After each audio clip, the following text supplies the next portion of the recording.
Olá, muito bom dia para você. Seja bem-vindo, seja bem-vinda ao Gazeta Meio-Dia. São 11 horas e 46 minutos. Eu sou Alessandro Vieira e nós vamos juntos até 1h da tarde. Uma criança morreu queimada em um incêndio em Colatina. O destaque é da Viviane Maciel, que abre o nosso giro de repórteres. Viviane, bom dia para você. Ei, Alessandro, bom dia para você, bom dia para todo mundo que nos acompanha. Isso mesmo, esse incêndio atingiu uma casa no bairro São Miguel, aqui em Colatina. Em um dos quartos dessa casa estava o pequeno Henrique, de apenas 3 anos de idade, que morreu nesse incêndio. Daqui a pouquinho eu volto trazendo todos os detalhes desse caso. Agora a gente segue sabendo qual é o destaque da Cris Martinelli, também aqui no norte do estado. Bom dia, Cris. Bom dia, Viviane. Bom dia para você que nos acompanha de casa. Hoje eu trago em destaque 2 acidentes que foram registrados na noite de ontem na BR-101, no norte do estado. Um deles aqui no município de Linhares e o outro em Aracruz. Em ambos os casos, as vítimas fatais são motociclistas. Já já eu trago todos os detalhes sobre esse assunto. Antes, a gente vai para o sul do estado conferir o destaque do Matheus Passos. Bom dia, Matheus.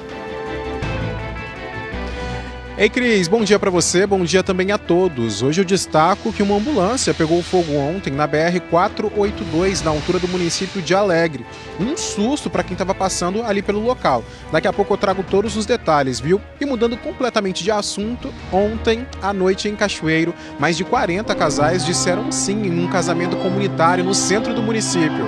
Muito bonito, um novo começo para esses casais. Alessandro, volto com você no estúdio. Daqui a pouco a gente traz todos esses detalhes. Um ótimo jornal pra gente. Obrigado, Matheus. Bom trabalho pra gente. O STF derrubou integralmente a decisão da juíza que obrigou a Rede Gazeta a alterar reportagens e excluir posts das redes sociais sobre o indiciamento dos dentistas Mariana Laranja e Natan Laranja.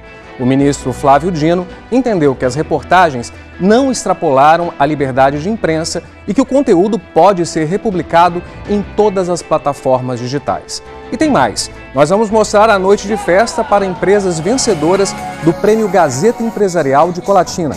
E você vai ver também a nova febre do momento, bolo em formato de hambúrguer. Isso mesmo, a ideia está bombando e as confeitarias de Linhares estão aproveitando para lucrar. E começaram os preparativos para a festa de Corpus Christi em Castelo. A estrutura já está sendo montada para receber os fiéis na tradição dos tapetes coloridos. E você participa com a gente no nosso WhatsApp, é 027 99257 1516. Tudo isso e muito mais é agora no seu horário da hora, o seu jornal da hora do almoço. Vem comigo.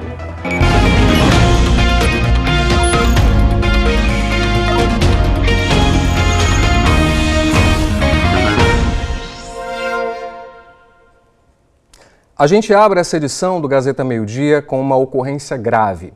O pequeno Henrique, de apenas 3 anos, acabou morrendo ontem, na noite de ontem, em um incêndio em Colatina. Quem está com a gente ao vivo e tem mais informações é a repórter Viviane Maciel. Viviane, nós já sabemos as circunstâncias desse incêndio?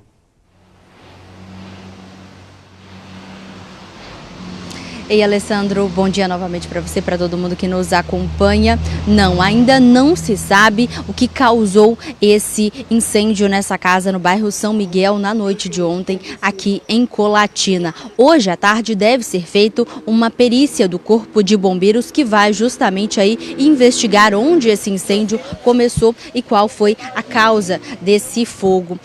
Também vai acontecer hoje uma perícia da Defesa Civil no local para ver as condições desse imóvel, já que o fogo atingiu bastante a estrutura dessa casa, tanto que o teto do quarto onde esse incêndio começou acabou desabando. E foi justamente nesse quarto que estava o Henrique, que infelizmente acabou aí morrendo nesse incêndio. Nós preparamos uma reportagem sobre esse caso muito triste que aconteceu aqui em Colatina e vocês acompanham agora. O quarto foi tomado pelo fogo. Cama e móveis foram completamente destruídos. Dentro deste quarto estava o pequeno Henrique Martins de Oliveira, de apenas 3 anos, que morreu no incêndio. O fogo começou por volta das 7 horas da noite de ontem. Hoje pela manhã, a casa que fica no bairro São Miguel, em Colatina, estava interditada. A Érica é vizinha da família. ela e outros moradores ajudaram a apagar o fogo. Minha vizinha estava gritando, falou que estava pegando fogo e tinha uma criança lá dentro. Aí eu saí pela rua, desesperada, pedindo ajuda, pedindo para que ligasse para o bombeiro. Foram 4, 5 ligações para o bombeiro, 4, 5 ligações para o SAMU e demoraram a chegar, né? E aí quando chegou, juntou os vizinhos tudo aqui, pegaram os baldes, começaram a apagar o fogo. Quando o bombeiro chegou já não tinha mais nada que apagar. A mãe do menino, abalada, não quis gravar a entrevista. O Alexandre é amigo da família. Segundo ele, a mãe teria saído de casa por poucos minutos para buscar o outro filho, que saiu para brincar na rua. E foi nesse momento que o incêndio começou. Aparentemente, segundo relatos dos familiares, né, ele havia chegado da escola e estava com os irmãos brincando no quarto. A mãe tem 5 filhos. E nesse momento um dos filhos saiu para a rua, como é uma rua de via de trânsito, onde passa ônibus, uma avenida movimentada. A mãe saiu em busca do outro menor para poder mandar ele para dentro. Nesse exato momento aconteceu um incêndio, só que a mãe estava buscando o outro filho e não estava muito perto. Meu sobrinho, que mora na casa, né, é familiar também, percebeu as chamas e tentou fazer o resgate. As outras crianças já haviam saído, só que o Henrique, quando viu que o fogo se alastrou, ele se escondeu debaixo da cama. Tanto que só o bombeiro, quando apagou o incêndio, que conseguiu identificar que o corpo estava debaixo da cama. Até pelo porte dele ser menor. E tentaram adentrar a casa, mas as chamas já estavam altas e infelizmente não teve como fazer o resgate. O corpo foi trazido para o SML de Colatina. A família do menino esteve aqui no local para fazer o reconhecimento, mas devido ao estado em que o corpo está, ele vai ser encaminhado para a sede do Instituto Médico Legal em Vitória, onde vai passar por exames que vão identificar a causa da morte. A família também aguarda a perícia da Defesa Civil e do Corpo de Bombeiros no local. 3 anos de idade, começando a vida agora, né? E a gente que é pai... Eu sou voluntário da Defesa Civil, já tem mais de 16 anos, já socorri muitas vítimas aqui em Colatina. É uma tristeza, é lamentável.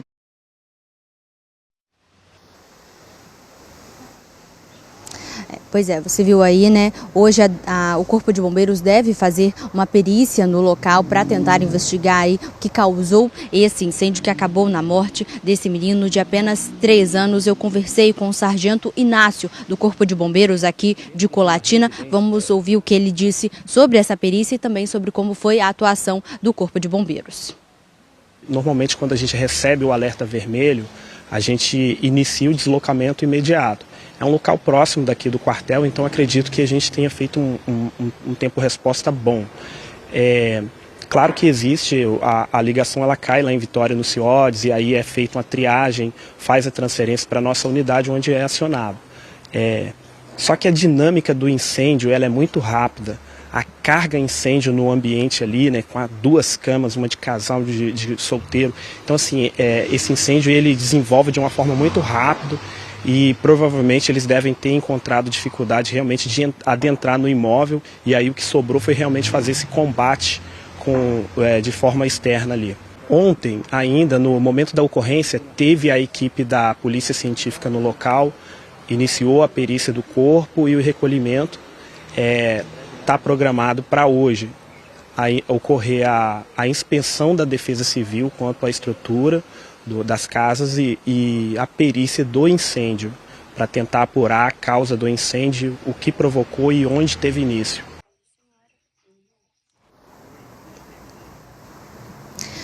No SML de Colatina, a família teve a informação que o prazo para a liberação do corpo que foi encaminhado para a Vitória é de 30 a 60 dias. Nós procuramos também a Polícia Civil, que informou que o caso é investigado pela delegacia aqui de Colatina e, claro, a gente segue acompanhando, né, esse caso, esse incêndio que terminou na morte desse menino Henrique de apenas 3 anos de idade. Volto com você no estúdio. Obrigado pelas informações, Viviane. Fica aqui a nossa solidariedade para a família. Realmente é muito triste tudo isso que aconteceu. A gente fica sem palavras quando uma coisa dessa acontece, né? Uma criança de apenas 3 anos. E está chegando alguns comentários aqui para a gente. Vou pedir para a gente colocar na tela um dos comentários, aqui por gentileza. Bom dia, Alessandro. Que tristeza, meu Deus. Que Deus conforte toda a família. É o comentário da Fátima de Linhares. Fátima, é exatamente o que a gente está sentindo. A gente às vezes fica sem palavras para descrever o que a gente sente quando a gente vê uma notícia dessa, né? mas fica também o alerta às famílias, aos pais, para que a gente possa tentar evitar mais tragédias como essa. E vamos dar sequência para o nosso jornal. 2 pessoas morreram em acidentes envolvendo uma moto ontem na BR-101, no norte do estado. As batidas aconteceram em Linhares e em Aracruz. A Cris Martinelli está com a gente, ela tem mais informações sobre esses 2 acidentes, ela fala com a gente agora ao vivo. Bom dia, Alessandro. Bom dia para você que nos acompanha de casa. Isso mesmo, 2 acidentes foram registrados na noite de ontem na BR-101, no norte do estado. O primeiro deles aconteceu aqui no município de Linhares por volta das 6 horas da noite, logo no início da noite. A vítima é o Osvaldo da Silva, um pedreiro de 51 anos que havia deixado o trabalho em Rio Bananal e seguia para sua casa localizada no município de Soretama. Ele estava em sua motocicleta, passava pelo trecho da BR-101, quilômetro 135, foi tentar desviar de um carro que vinha na contramão, mas infelizmente acabou perdendo o controle da direção e faleceu ainda no local. Já o outro acidente foi registrado horas depois no município de Aracruz, por volta das 9 horas da noite. Também a vítima fatal foi um motociclista. Hoje pela manhã nós conversamos com familiares dessa vítima aqui do acidente de Linhares, familiares do Osvaldo da Silva. Nós preparamos uma reportagem mostrando esses 2 casos. Nós vamos conferir agora. Osvaldo da Silva, de 51 anos, morreu no início da noite de ontem, por volta das 18 horas, após um acidente no quilômetro 135 da BR-101 em Linhares. Ele voltava do trabalho para casa quando o acidente aconteceu. Ele estava vindo do trabalho, aí ele demorou de chegar, no horário sempre dele chegar, ele não chegou, eu liguei, ele não atendeu, passou uns 10 minutos. Eles ligaram, eles falaram que tinha acontecido um ocorrido com ele, que era para mim pedir para um responsável no local. Até o momento eu não imaginei que ele tinha morrido, eu imaginei que ele estava no hospital. Segundo familiares, Osvaldo havia saído do trabalho em Rio Bananal e seguia para casa em Soretama. Ao passar por esse trecho da rodovia, ele tentou desviar de um veículo que invadiu a contramão. Foi quando ele acabou perdendo o controle da direção. Estou sem palavras, porque onde ele ia levava amor, paz, o perdão, aprender o perdão.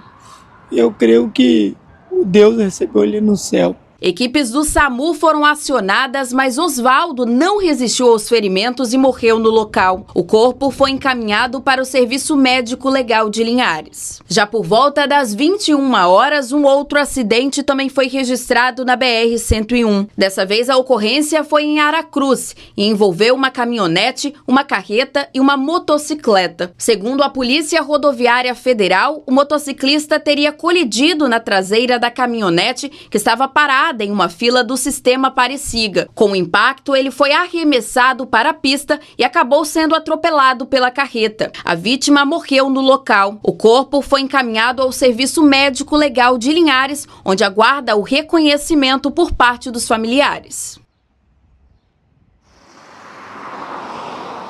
Familiares do Osvaldo da Silva, vítima desse acidente registrado ontem em Linhares, estiveram no SML hoje pela manhã para fazer a liberação do corpo. O velório acontece na Igreja Apostólica Rema, localizada no bairro Santa Cruz, aqui no município de Linhares.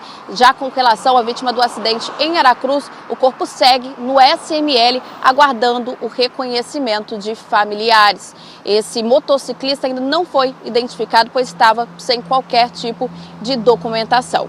Alessandro? Cris, muito obrigado pelas informações, bom trabalho para você. E teve acidente também no sul do estado. Matheus Passos chega com mais informações. Matheus, a gente já sabe o que aconteceu? Alessandro, boa tarde para você mais uma vez, boa tarde também a todos. De acordo com informações da Polícia Militar, essa ambulância é da Prefeitura de Ibitirama. Ela pegou fogo na BR-482, na altura do município de Alegre, enquanto fazia o transporte de uma paciente. O veículo seguia de Cachoeiro para o município de Ibitirama, depois que essa mulher, paciente que era transportada na ambulância, depois que essa paciente tinha recebido alta hospitalar. Segundo a Secretaria de Saúde, as primeiras informações apontam que o incêndio pode ter sido provocado por uma explosão envolvendo um cilindro de oxigênio da ambulância. Esse veículo tinha menos de 60 dias de uso e havia passado por uma revisão há pouco tempo. As imagens a gente consegue observar aí na tela são impressionantes. Chamas altas. A partir do momento em que o motorista dessa ambulância percebeu que algo estava estranho, ele já parou o carro e todos já saíram ali do veículo então para preservar a integridade tanto do motorista da ambulância quanto então dessa paciente que estava voltando para casa depois de receber alta hospitalar e ainda passa por um susto desse. Por essas imagens a gente chega a imaginar o pior, mas graças a Deus, pessoal, apesar do susto, ninguém ficou ferido, mas é uma imagem que chama a atenção, chamou a atenção de quem estava passando ontem pela BR-482 ali na altura de Alegre, pessoas que inclusive fizeram essas imagens que nós estamos observando. Então, só reforçando mais uma vez, apesar desse susto, ninguém ficou ferido. Alessandro, volto com você no estúdio. Obrigado, Matheus. Boa tarde para você também. E a gente falou de acidente agora e também tem alerta, né? As doações ao banco de sangue caíram pela metade nas últimas semanas, deixando o estoque em nível crítico. A situação é considerada crítica. Poucas bolsas ainda estão guardadas nessas gavetas. Durante a maior parte do tempo, as cadeiras onde o sangue é coletado ficam vazias. O chefe do Hemocentro explica que a queda nas doações tem relação com a colheita do café. Quando nós nos aproximamos e entramos no período da safra do café, muitos dos nossos doadores se envolvem nessa atividade e, por não poderem executar uma atividade física extenuante após a doação, acabam que deixam de vir realizar suas doações e o número de doações cai consequentemente. Os hemocentros de todo o estado funcionam em rede. Isso quer dizer que o sangue doado pode ajudar a abastecer hospitais em qualquer parte do estado. Aquele sangue que é doado lá em São Mateus pode vir para um paciente aqui de Colatina, ou para um paciente em Cachoeiro, em Vitória, em Linhares, em todo o estado. Então, se você tem um paciente em qualquer município, um conhecido que seja paciente em qualquer município, vá ao hemocentro mais próximo de sua casa e esse sangue chegará até o hospital para salvar a vida dessa pessoa. Todos os tipos sanguíneos são importantes. 40 doações devem ser feitas por dia para manter o estoque em nível seguro em Colatina. A média tem sido de menos de 20 nos últimos dias. A Poliana é uma dessas pessoas que decidiu fazer a parte dela. Está doando pela primeira vez. Veio a convite da mãe. A minha mãe foi convidada, né, porque ela já é doadora. E eu sempre tive vontade, mas ainda não tinha tido oportunidade. E aí eu resolvi vir com ela. Fazer uma doação de sangue é muito simples. A gente chega aqui no Hemocentro e já somos recebidos na recepção. Aqui nós entregamos os nossos documentos, o meu é digital e com foto, tem que ser um documento oficial, viu gente? A partir daí nós somos cadastrados e esperamos até sermos chamados para entrar na triagem clínica. Aqui são feitas várias perguntas para saber como está a sua saúde e se você está apto a doar sangue. É importante ser bem sincero aqui, hein? Estando apto para doar, agora a gente sai da sala de triagem e vamos para a sala de coleta, onde efetivamente vamos fazer a nossa doação de sangue.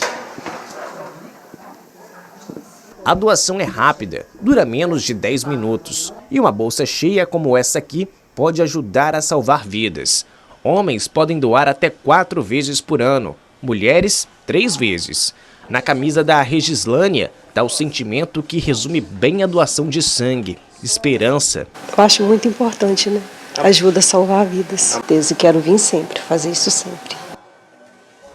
É muito importante mesmo. E podem doar sangue pessoas entre 16 e 69 anos, com mais de 50 quilos e em boas condições de saúde. É necessário estar alimentado, descansado e apresentar um documento com foto. Menores de 18 anos precisam de autorização dos responsáveis. Pessoas com sintomas gripais, como febre, ou que tenham mesmo feito algum tipo de tatuagem recente, devem aguardar o prazo indicado pelos hemocentros para realizar a doação.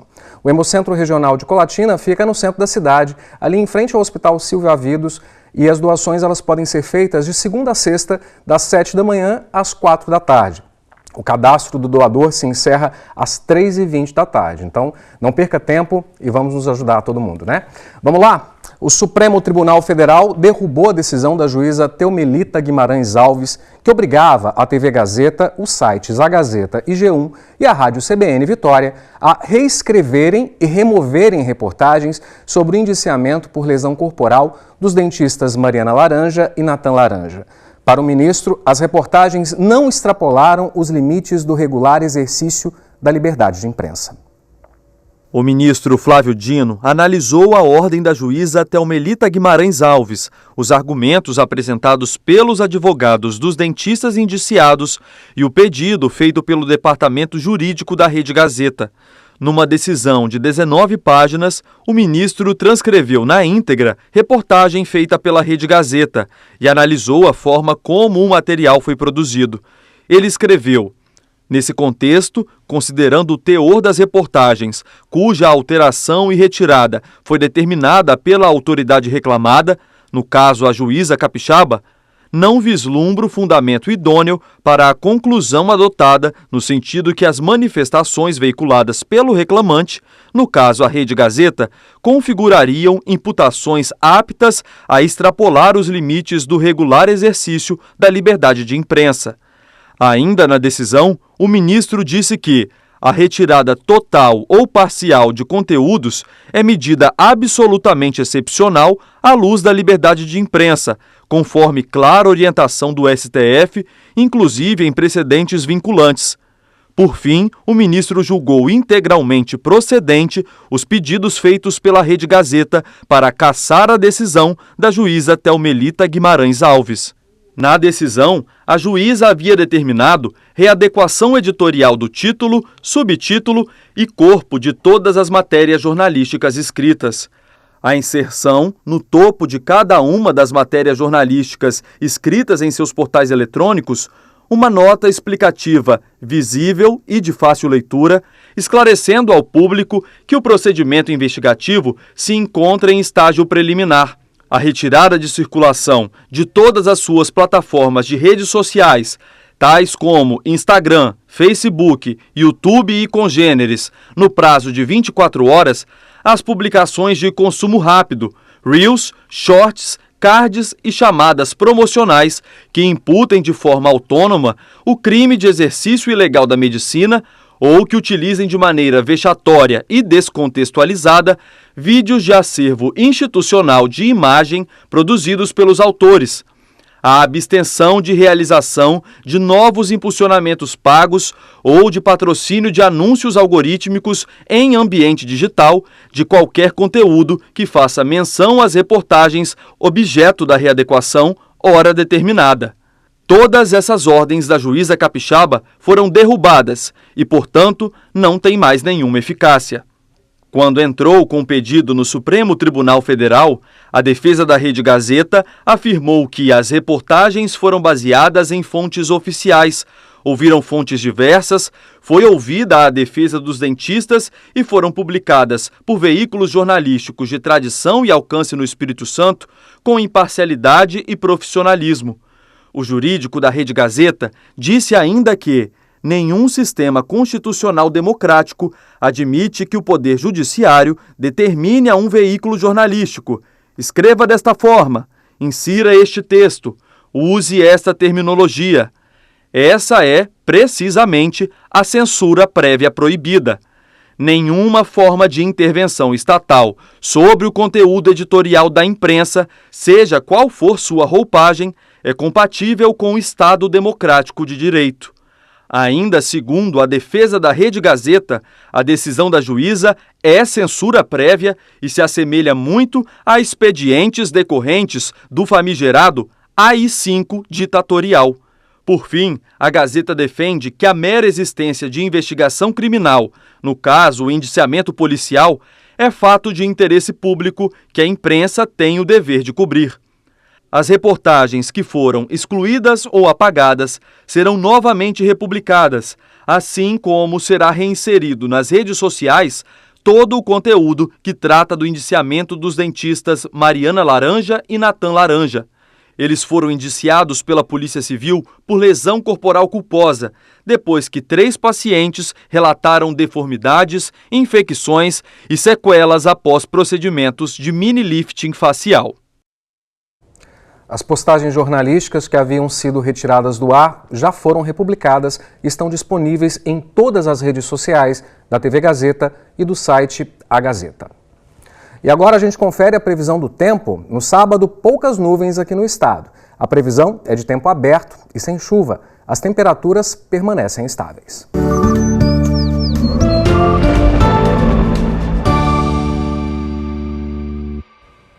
E a gente começa com a região norte. Seguindo a previsão, tem poucas nuvens e não há previsão de chuva.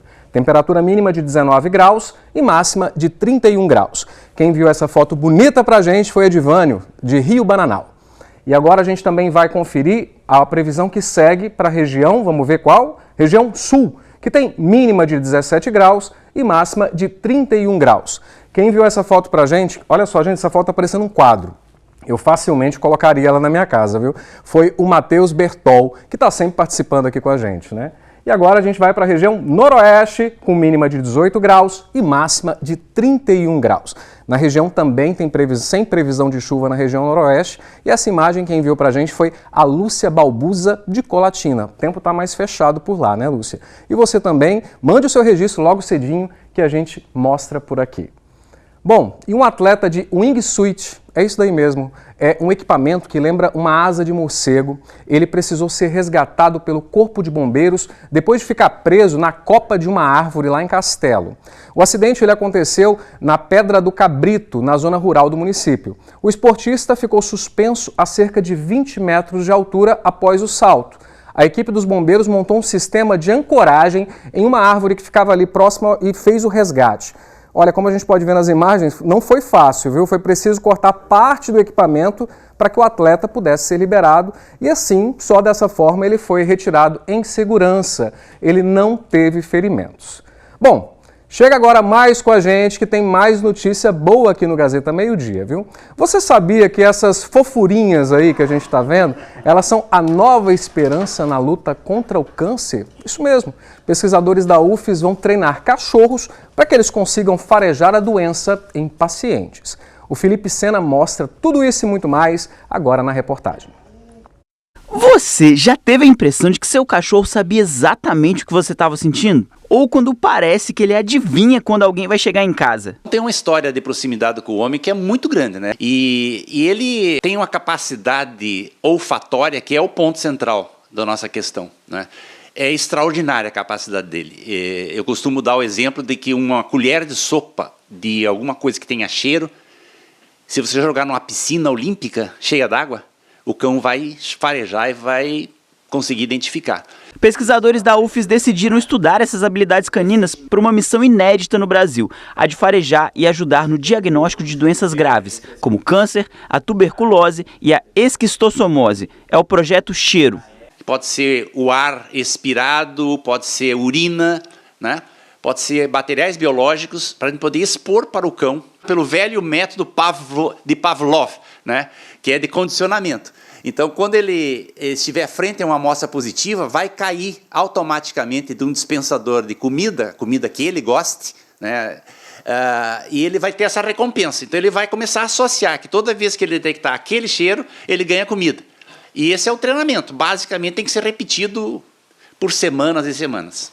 O estudo conduzido aqui no Espírito Santo é feito em parceria com pesquisadores da Nova Zelândia. Eles lá na Nova Zelândia concentram-se muito e têm resultados fantásticos.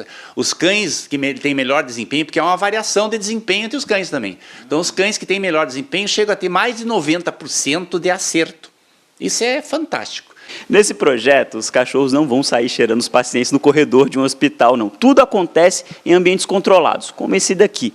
As amostras biológicas ficam em recipientes isolados e os cães são treinados para identificar padrões biológicos associados às doenças. A expectativa dos pesquisadores é que no futuro isso ajude a tornar os diagnósticos mais acessíveis. Ela não se sobrepõe aos métodos que já existem hoje de rastreamento, mas o bom é a gente ter vários tipos de métodos para fazer diagnóstico precoce e poder salvar mais vidas. E se você acha que precisa ser um cão especial, uma raça específica, que a gente quase não vê por aí, não é nada disso. O seu amigão de 4 patas, ele mesmo, que te recebe em casa com vários lambejos, aquela lambida cheia de amor, pode ser um dos voluntários no estudo. Cães, teoricamente, todos os cães poderiam, porque todos eles possuem células olfativas muito mais desenvolvidas que as nossas, todo o composto é anatômico para poder farejar, o bulbo olfatório maior, todo um desenvolvimento da estrutura dele para farejar. No entanto, cães como que gostam muito de brincar, cães que gostam de comer, geralmente são os candidatos que vão se dar melhor nesse emprego. O responsável pelo treinamento dos doguinhos voluntários no projeto Cheiro é o veterinário Gustavo Jantorto.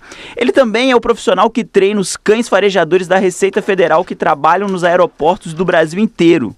E quando eu disse que o cachorrinho que você tem em casa pode ser um dos voluntários, não é brincadeira não. O projeto Cheiro está recrutando voluntários. Os profissionais que estão à frente da pesquisa garantem que eles serão muito bem tratados e, quem sabe, podem ajudar a salvar vidas no futuro. É tudo muito seguro para o cão, para as famílias. Nesse mundo que tem tanta notícia ruim, eu acho que essa é uma notícia boa.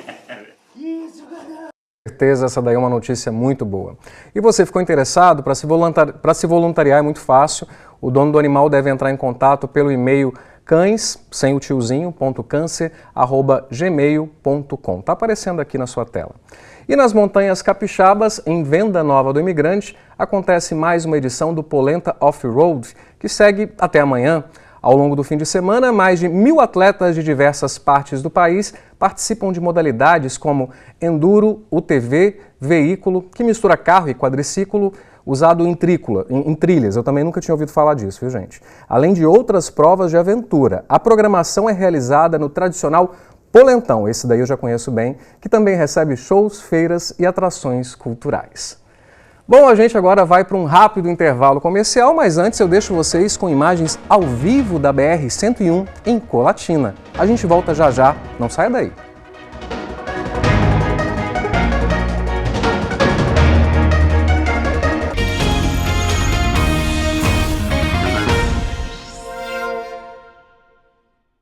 Estamos de volta, agora 12h21, e a gente te conta que a Polícia Civil de Marilândia recuperou uma carga de 5 toneladas de cabos de cobre furtados.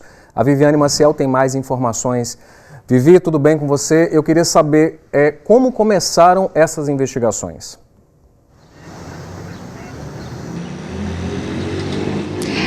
Ei, Alessandro, boa tarde para você, boa tarde para todo mundo que nos acompanha. As investigações começaram a partir de registros de furtos de cabos de cobre da rede de energia elétrica na zona rural de Marilândia. Foi através desse trabalho de investigação que a polícia conseguiu chegar até um galpão no bairro São Marcos. Foi nesse local que foi encontrado todo esse material, 5 toneladas de fios de cobre aí avaliados em R$300 mil.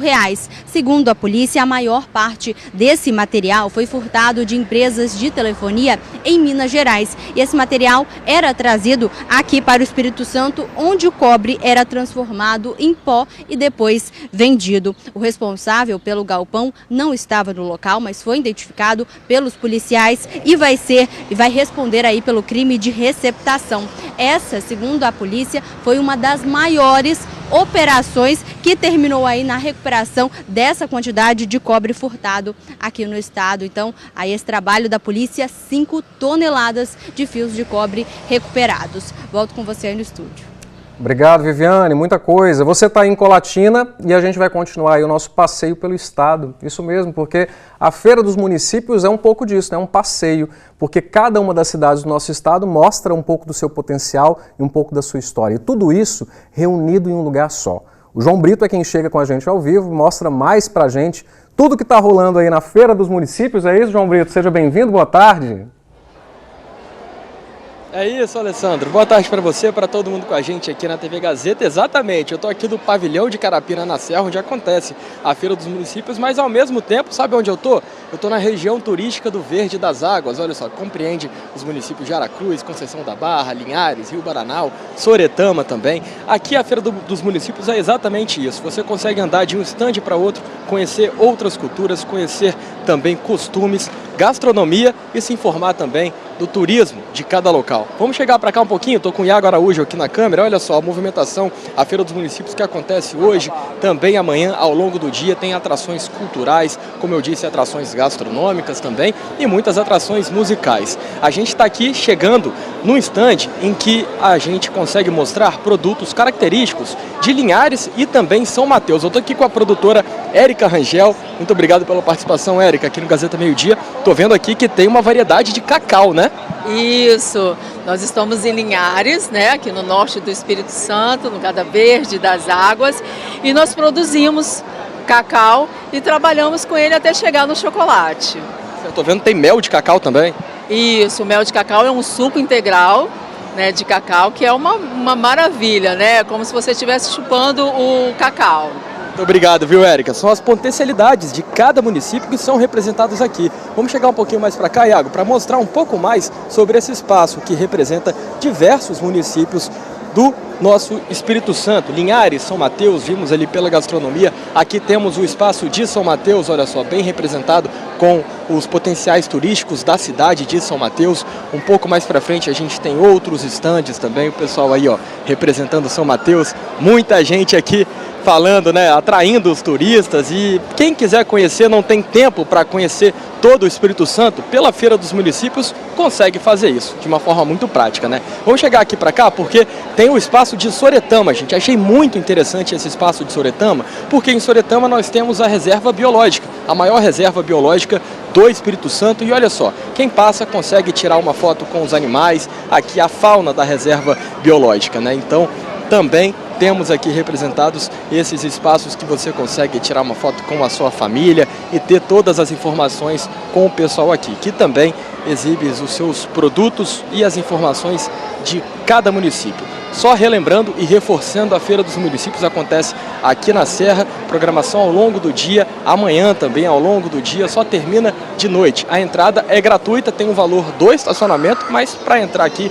é de forma gratuita. E a feira está acontecendo, como vocês conseguem ver, ó, muita gente passeando pelos estandes e aproveitando para conhecer novas culturas, novos produtos e também estar um pouquinho mais perto do seu próprio estado. Entrevistei muitas pessoas que falaram, poxa, eu não conheço tanta coisa do meu próprio estado, e aqui eu consegui visualizar cada coisinha, cada produto, e foi um passeio por nosso estado tão rico, o estado do Espírito Santo. E aqui o café, estamos no estande de Rio Baranal. Alessandro, volto com você no estúdio. Obrigado, João. Lembrando que tem também os municípios do Sul em destaque ali também. Mais tarde a gente vai dar um pulinho lá para conferir tudo bem de perto, viu, João? João, obrigado pela participação aqui com a gente, sempre muito bem-vindo.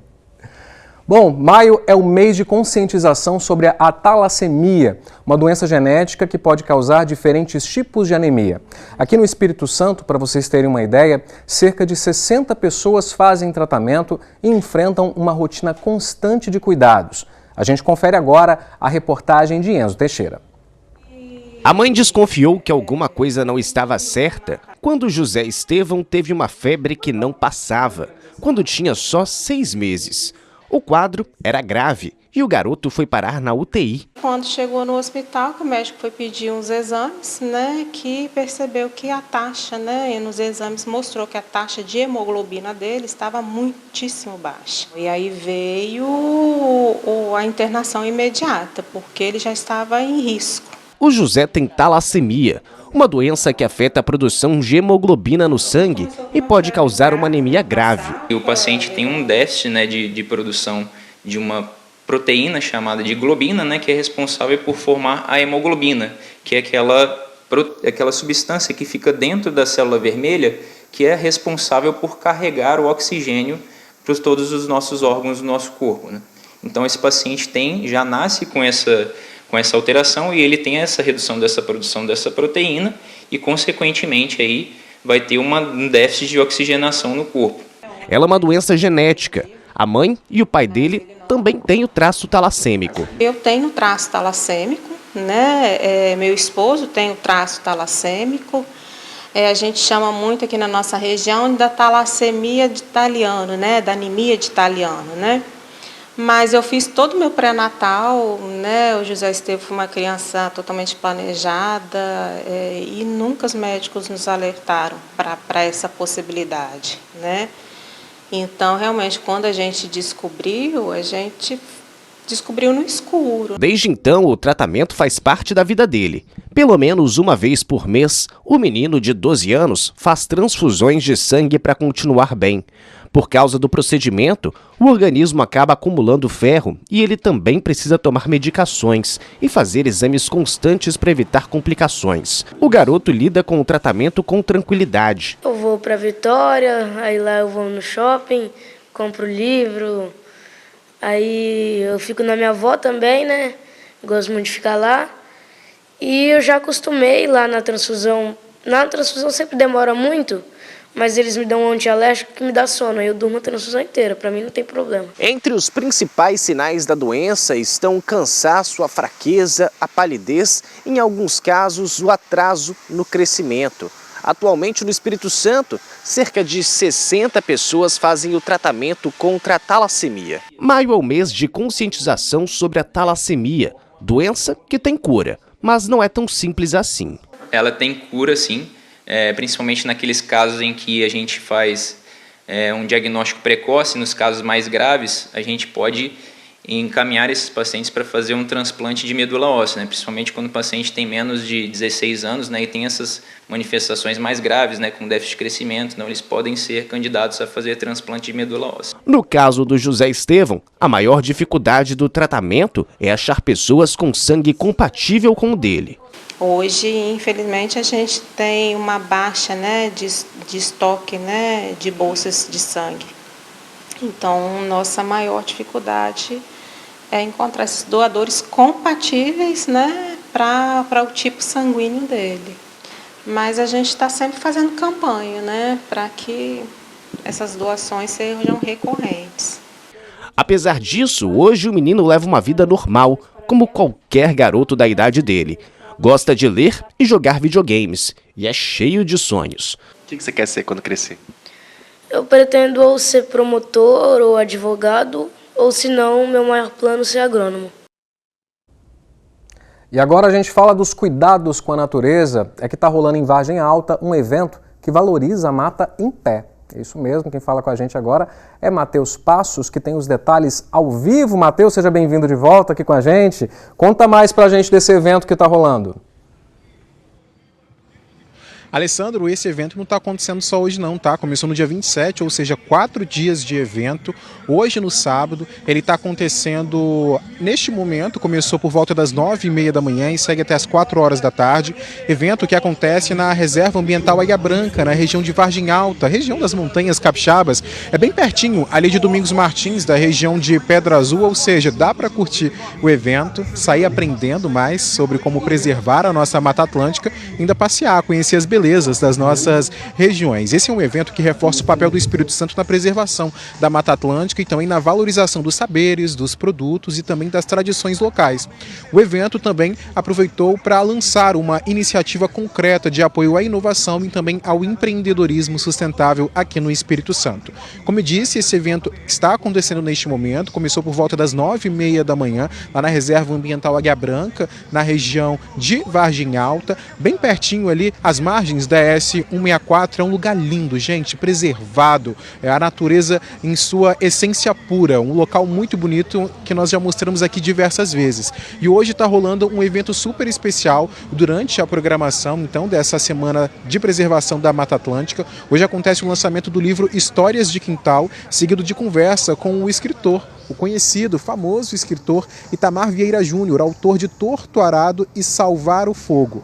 O encerramento também vai contar com uma instalação fotográfica e a abertura da Biblioteca Itinerante Vila Colombo. Ou seja, se você está sabendo desse evento só agora, mora aqui na região sul do estado, Castelo de onde nós falamos ao vivo, Vargem Alta, Cachoeiro, dá tempo de seguir lá para a Reserva Ambiental Águia Branca para aproveitar um pouco dessa programação, conhecer mais sobre a Mata Atlântica, saber como preservar, um papel de todos nós, não só dos ambientalistas, dos profissionais, dos órgãos públicos, um papel de todos nós para proteger o nosso futuro, o futuro das nossas crianças, dos nossos jovens, dia após dia. Tem que preservar tudo, né, Alessandro? É importante demais. É isso mesmo, Matheus. A preservação faz parte de todos nós, né? Todo mundo tem que colaborar e todo mundo tem que fazer a sua parte. Bom, começa na próxima segunda as obras para a implantação de uma terceira faixa na ponte Florentino Avidos, em Colatina.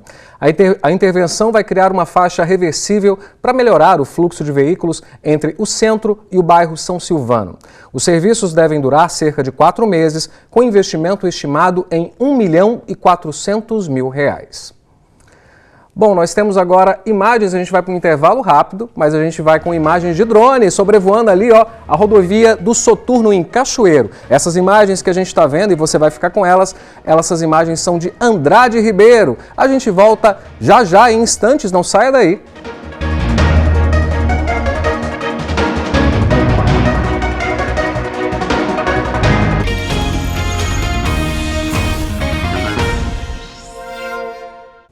Estamos de volta, agora 12h36, e o assunto é economia.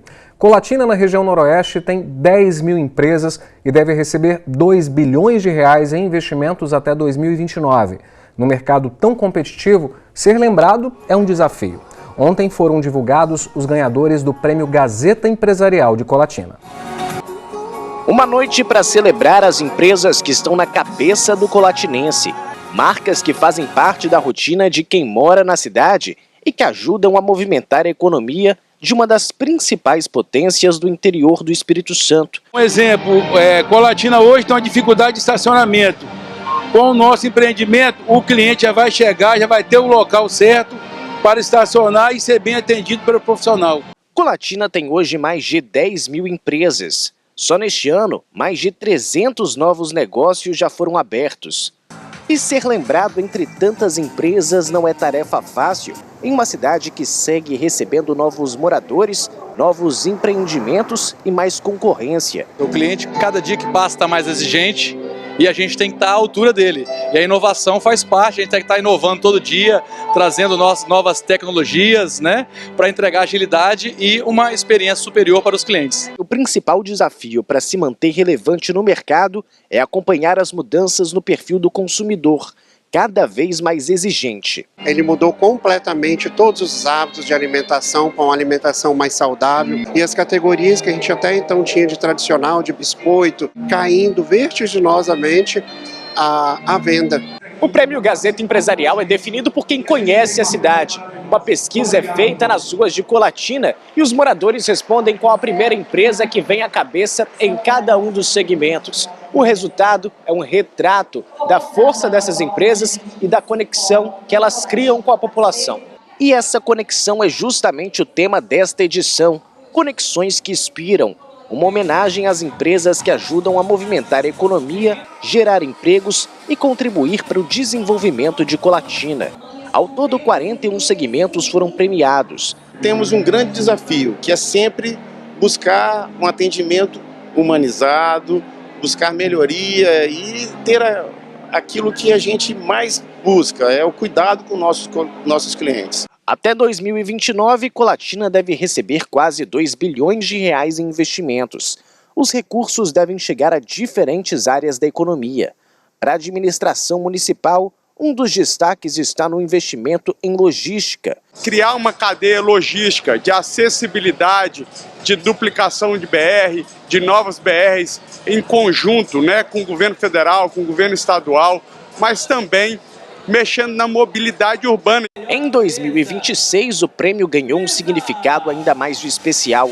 A cerimônia também celebrou os 50 anos da TV Gazeta e os 20 anos da TV Gazeta Noroeste. O povo é um povo muito resiliente, os empresários são muito resilientes, e isso trouxe a Colatina um novo patamar esse que está entre os melhores municípios do estado do Espírito Santo.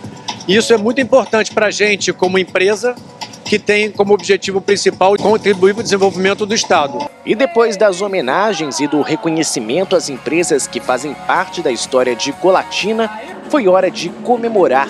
A noite terminou em clima de festa com o show da dupla sertaneja Munhoz e Mariano. O sol rachando, já passou do meio-dia. E a hora do sim chegou para dezenas de casais em Cachoeiro de Itapemirim. A primeira edição do casamento comunitário aconteceu ontem à noite e reuniu emoção, lágrimas e, é claro, muitos sorrisos na Praça Jerônimo Monteiro. Quem esteve por lá e acompanhou tudo de perto, foi quase testemunha mesmo, foi a repórter Mariana Couto. A gente confere agora. Tudo está do jeito que Natália sonhou. Foi bem corrido, bem agitado, mas consegui, deu tudo certo. A maquiagem, o vestido, o cabelo tá do jeito como você sempre sonhou? Sim, graças a Deus. Natália é uma das noivas que participam da primeira edição do casamento comunitário em Cachoeiro de Itapemirim. E a celebração teve direito a cabelo, maquiagem, véu, vestido e terno. Estela é só alegria. A noiva esperou muito por esse momento. Ainda não caiu a ficha, né? É um sonho, né, que está sendo realizado, um sonho que eu venho esperando há muito, muito tempo. Sim. Aí agora vendo tudo isso sendo realizado, é uma maravilha, é lindo. E teve noivo que não aguentou a emoção. O que você diria para a Crislane nesse momento especial de vocês? Não tem nada, assim, feliz. Graças a Deus, espero que também a casa esteja feliz.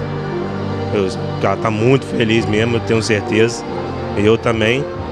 E a gente vai seguir a vida, tem que ir para frente, feliz demais. E chegou a hora de caminhar até o altar.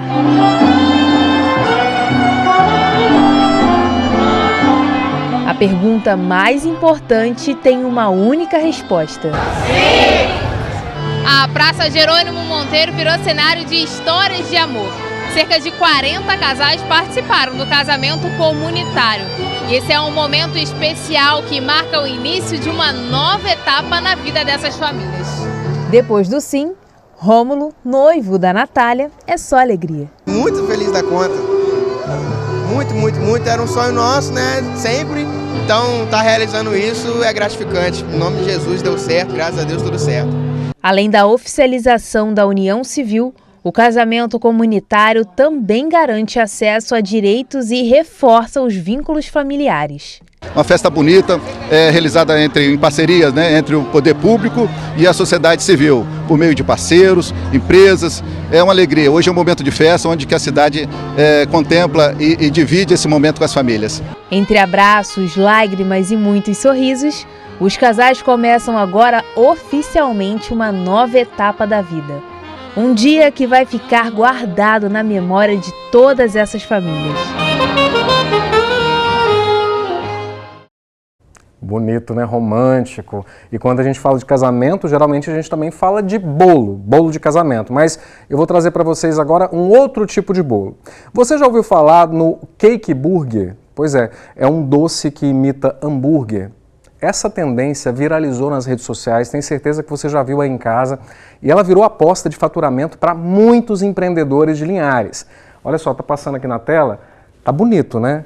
Agora, quem vai falar se tá gostoso também e como é que isso funciona mesmo na prática é a repórter Viviane Maciel. Vamos conferir. Parece hambúrguer. Tem pão, molho, carne, mas na primeira mordida, a surpresa é tudo doce. O X-bolo, também conhecido como cake burger, virou a nova sensação das redes sociais.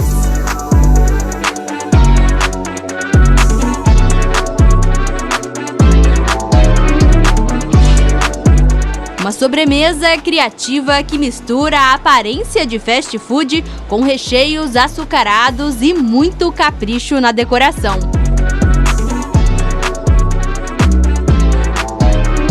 A A Geisa tem uma cafeteria em Linhares e decidiu surfar na onda dessa tendência. Eu vi no Instagram, né, que está super viralizado, super hypado, os grandes confeiteiros tudo fazendo, e eu decidi testar para ver se ia pegar aqui. A montagem parece com a de um hambúrguer tradicional.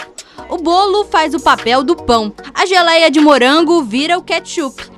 O brigadeiro vira a carne de hambúrguer. A uva e o morango são a alface e o tomate. O resultado é um doce diferente, divertido e perfeito para chamar a atenção, principalmente na internet. A gente está acostumado com a estrutura do hambúrguer salgado, né? E o doce chama atenção. Todo mundo quer experimentar para ver se é bom, porque bonito né? Todo mundo quer saber se é gostoso. A G já fez um pra gente ver como é a montagem de um hambúrguer em formato de bolo. Agora eu vou ver se eu aprendi e fazer meu próprio hambúrguer de bolo. Vamos lá!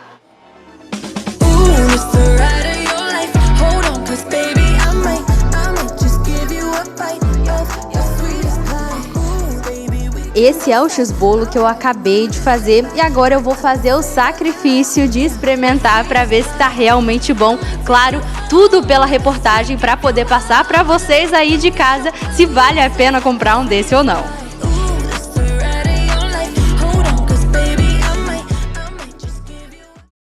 Bagunça.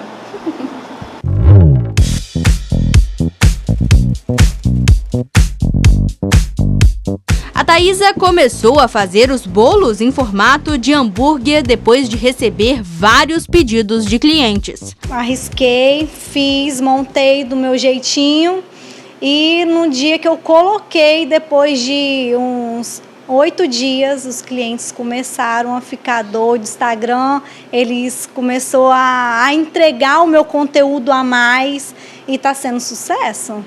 E esse não é o primeiro doce que vira uma febre na internet. O morango do amor conquistou muita gente e ajudou as doceiras a faturarem mais. Segundo o analista do Sebrae, os empreendedores precisam estar cada vez mais atentos às tendências e se manter presentes no mundo digital. O Sebrae orienta sempre o empreendedor a tal que sempre buscando o melhor atendimento, estar atento às demandas que chegam via redes sociais. Se você se propôs a vender pela rede social, então é interessante que você tenha uma estrutura que possa atender o cliente, tenha sempre a resposta para o cliente. Se for pelo WhatsApp, né, as mensagens que você envia, de repente utilizar um WhatsApp que possa se comunicar com o cliente, a internet, o próprio Instagram. Então, sim, são modelos e formas de atendimento ao cliente que você tem que estar sempre atento. As redes sociais viraram uma vitrine poderosa para a Thaísa. Meus amores, olha só o que eu trouxe aqui para vocês. Nosso X doçuras. Por trás das câmeras e dos vídeos existe estratégia. É através deles que ela tem conquistado novos clientes. Doceria não tem jeito, ela também tem que estar ali conectada. Tem uma tendência, a gente tem que dar aquele passo que é tendência.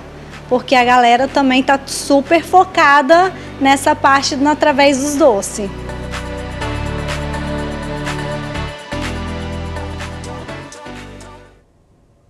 Fiquei pensando na esteira que eu vou ter que fazer depois de comer um negócio desse, né? Mas tá bonito, tá bonito. E saindo de Linhares, todo mundo ali encantado com as tendências e ganhando dinheiro, faturando, a gente vai falar agora de educação. Começaram hoje os aulões pré-ENEM nas escolas públicas estaduais. Os participantes são alunos do 3º ano do ensino médio da rede estadual. A gente vai ver na reportagem do João Brito. A Sofia faz o Enem como treineira desde a primeira série do ensino médio. Agora, aos 17 anos, vai encarar a prova para valer. Sempre procurei me adaptar um pouco sobre essa questão, que a prova é muito extensa, muito cansativa. E redação também é um dos pontos mais fortes, então tenho que tentar me adaptar ao máximo. A mãe Luciene está naquela mistura de sentimentos. Muito orgulho e muita expectativa também. Ela é muito esforçada, muito estudiosa, muito dedicada, então assim... Fico muito feliz, tá tudo certo no final do Enem agora. Ela sempre estuda e revisa as questões objetivas. E a estrutura da redação está na ponta da língua. Então precisa de uma introdução, mais ou menos com 7 linhas, 2 desenvolvimentos que expliquem um pouco a tese, né? Apresentem os problemas sobre o tema. Normalmente eu falo sobre desafios, alguma coisa do tipo. E aí você explica um pouco no desenvolvimento sobre alguns desses desafios. A conclusão, que é a última parte também, ela resume um pouco do que você falou na redação, na introdução e desenvolvimento. Mas será que está na ponta do lápis e da caneta? Bom, ela diz que não é o ponto forte, mas não tem jeito. Vai precisar de uma boa nota na redação para iniciar a carreira que pretende seguir. Eu decidi tentar engenharia civil, porque eu gosto, acho legal toda a estrutura, tudo que eles fazem normalmente, né, o profissional, mas também estou ali na mecânica, estou com um pé ali e outro pé aqui. É por isso que, para deixar o texto afiado, a Sofia vai participar dos aulões de redação pré-ENEM, oferecidos pelo governo do estado. Os aulões começaram neste sábado. Aulões como esse acontecem em 14 escolas estaduais, de norte a sul do Espírito Santo.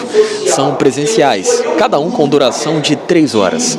As inscrições são gratuitas e podem participar estudantes da 3ª série do ensino médio e também da 2ª e 3ª etapas da educação de jovens e adultos, a EJA. Esses aulões, eles, assim como o curso preparatório, né, eles são voltados para estudantes da rede estadual, estudantes concluintes, ou seja, 3ª série, ou EJA, que é o ensino de jovens e adultos, 2ª e 3ª etapa.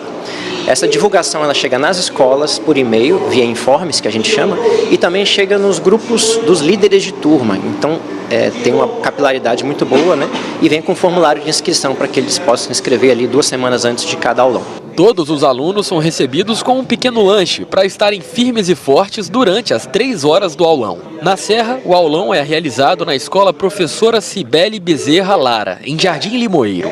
Aqui, cerca de 50 alunos participaram. Cada um aqui tem o próprio sonho, um futuro que deseja conquistar. A Ana Júlia também quer contar histórias, ser jornalista. Estava nos Estados Unidos, pelo programa de intercâmbio do governo capixaba. Com o aprendizado que adquiriu e os aulões daqui para frente, está ainda mais confiante. Voltei para o Brasil inscrita no pré-ENEM da CEDU e estou buscando ainda mais cursos de pré-ENEM. Hoje eu tenho mais um de tarde e é isso basicamente. Me deu uma visão muito maior do que é o mundo lá fora, do que é a cultura lá fora e eu quero continuar aprendendo mais e mais. A Alessandra faz EJA. Estar aqui no aulão representa um passo a mais em direção a uma nova vida. Estou abraçando com todas as forças, eu estou assim, pegando todas as dicas dadas ali, porque vai ser minha primeira vez fazendo, né, a prova do ENEM. É uma experiência, né, única. Agora vai a dica para você que conferiu a reportagem e está interessado em participar de um desses aulões. Aqui na nossa região, os aulões aconteceram em Cachoeiro de Itapemirim, em Colatina e também em Linhares. E olha, em outras 6 cidades de norte a sul. E ainda tem vaga, essa é a boa notícia, viu? Para você participar desses aulões ainda é possível, é só você se inscrever. Você precisa procurar uma das 14 escolas Polo. E o G1 preparou uma reportagem completa que tem todos os detalhes. Você pode conferir lá também. É g1.com.br/ES. Está aparecendo aqui na tela para você. Dá uma olhadinha lá que você vai ficar por dentro de tudo e vai poder participar também. Bom, a Copa está chegando e ninguém quer tomar um spoiler do gol antes da imagem chegar na TV, não é mesmo? Com a antena digital, o público pode assistir a TV Gazeta de graça, sem mensalidade e sem precisar de pagar a internet. Além disso, o sinal da antena ela possui menos atraso na transmissão, permitindo acompanhar os jogos e programas ao vivo, praticamente em tempo real. Você não vai ficar ouvindo aquele gol da casa do vizinho mais, vai ser todo mundo ao mesmo tempo. Um outro benefício é a praticidade. A instalação é muito simples. As antenas digitais, como essa que a gente está vendo aí, elas podem ser encontradas facilmente em lojas de eletrônicos e na internet por aproximadamente R$30. Se você quiser saber mais informações, é só acessar o QR Code, esse que está aparecendo aqui na tela, viu gente? Se você acessar esse QR Code, vai ficar por dentro de tudo e vai poder gritar gol junto com todo mundo aí perto da tua casa. E quinta-feira é feriado nacional. Os católicos celebram o dia de Corpus Christi. Os tradicionais tapetes colorem as ruas de muitas cidades. Em Castelo, vocês já sabem, os voluntários fazem um dos maiores tapetes do país. E os preparativos para essa festa estão a todo vapor. A gente conversa agora com quem está acompanhando de perto desde cedo, desde cedinho. É o Matheus Passos. Matheus, conta pra gente como é que está a movimentação aí em Castelo e como é que estão os preparativos também, né? Alessandro, hoje mais cedo no Bom Dia Sábado nós já demos um spoiler com a Sabina Simonato mostrando os preparativos em um dos pontos de apoio do Corpus Christi aqui no município de Castelo. E aqui, em frente à Igreja Matriz Nossa Senhora da Penha, o movimento, olha, é de últimos detalhes. Inclusive, existem 2 círculos de mármore, de granito, que eles estão sendo instalados, que estão dando um charme a mais aqui para a fachada da Igreja Nossa Senhora da Penha. Esse aqui representando a imagem de Nossa Senhora da Penha, e tem um aqui do outro lado, vou pedir para o Felipe Vargas mostrar bem brevemente, que mostra o símbolo do Corpus Christi de Castelo, inclusive dizendo que Castelo é a cidade eucarística aqui, já que Castelo representa muito, né, diante então dessa tradição de 63 anos de Corpus Christi. Felipe Vargas também vai mostrar para vocês o palco que já está montado aqui em frente à matriz, palco que será utilizado durante a missa campal na próxima quinta-feira, missa que logo depois terá então a procissão, um momento auge esperado, procissão com o Santíssimo, que vai percorrer 1,5 km por onde então o tapete de Corpus Christi, ele percorre aqui. Nós estamos do ponto-chave, o ponto inicial, onde é montado aqui, pessoal, a abertura, né, podemos dizer assim, né, como é que fala? A abertura mesmo do Corpus Christi de Castelo, daqui que é o ponto de partida, começa e daqui segue por 1,5 km, cerca de 5 mil metros quadrados, pelo centro, pelas ruas do centro, das avenidas aqui do município de Castelo. É um evento, né, que é tradicional, 63 anos, o segundo maior evento religioso a céu aberto aqui do Espírito Santo. Só fica atrás da festa de Nossa Senhora da Penha, padroeira aqui do estado, né, uma das 10 maiores festas religiosas do país. Mas Castelo está chegando lá também, diante da grandiosidade. Uma grandiosidade em números, 1,5 km de tapete, 5 mil metros quadrados e 3 mil voluntários. Para que essas ruas fiquem coloridas, uma verdadeira obra de arte a céu aberto, as pessoas se dedicam meses antes. Cerca de 10 meses antes, ou seja, acabou o Corpus Christi do ano passado, eles descansam um mesinho só e depois já começam então a preparar tudo. E é tudo, gente, tudo com papel, existe um livro, podemos dizer assim, tudo muito bem esquematizado do que vai ter em cada ponto das avenidas e das ruas aqui de Castelo.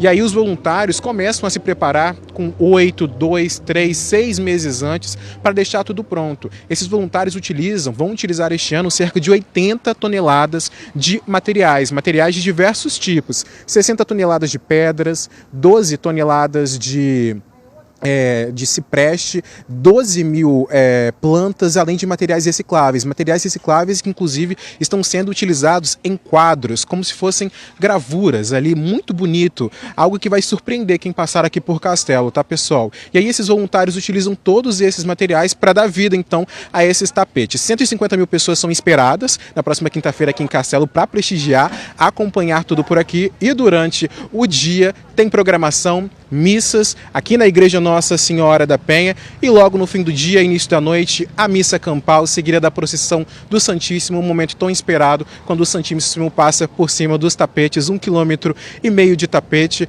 feito com muito amor, muita tradição, muita fé, uma arte a céu aberto, movida pela fé. Alessandro. Obrigado, Matheus. E é claro que a nossa equipe vai acompanhar tudo de perto e você que está em casa vai ficar muito bem informado. Bom, e vocês lembram do elefante marinho? Pois é, ele voltou a aparecer hoje na praia da Costa Dourada, no sul da Bahia. Segundo registros do Instituto Baleia Jubarte, o animal já havia sido visto no local no início de abril e há a possibilidade que seja o mesmo que retornou à região. Na última quinta, esse mesmo tipo de elefante marinho também foi visto descansando, olha aí, a gente está vendo aí nas imagens, ó, descansando na praia de Conceição da Barra, no litoral norte do estado. Os moradores ficaram encantados com ele. O Instituto, de acordo com o Instituto, o animal estava na região há pelo menos um mês, viu? Alternando períodos de descanso na areia com idas ao mar e busca de alimento. É a vida que todo mundo queria ter. E vale dizer também que os veterinários falam para a gente, os especialistas, para caso você veja ou encontre esse animal, mantenha a distância dele, até para que ele não se assuste e para que você também não se machuque. Não é mesmo? Vamos aos comentários. Nós recebemos alguns comentários aqui das participações que nós tivemos ao longo do jornal. Bom, aqui a gente teve o comentário do Vanilton Oliveira, de Montanha, que está parabenizando o cunhado. Aliás, o Jucimar Pereira, de Pinheiros, está parabenizando o cunhado dele, Vanilton Oliveira, de Montanha, pelo aniversário. Parabéns, então, Vanilton Oliveira, parabéns pelo seu aniversário. Vamos ver mais? Olha só que foto linda, família de Cachoeiro, bairro Bom Pastor. Hoje amanheceu muito frio aqui, Roberto e a Sara. Pois é, bom para ficar em casa agarradinho com a família, Roberto, tá certo. E a gente também imagem da linha verde em Linhares. Olha que bonito. Andrei que mandou pra gente essa foto da linha verde em Linhares.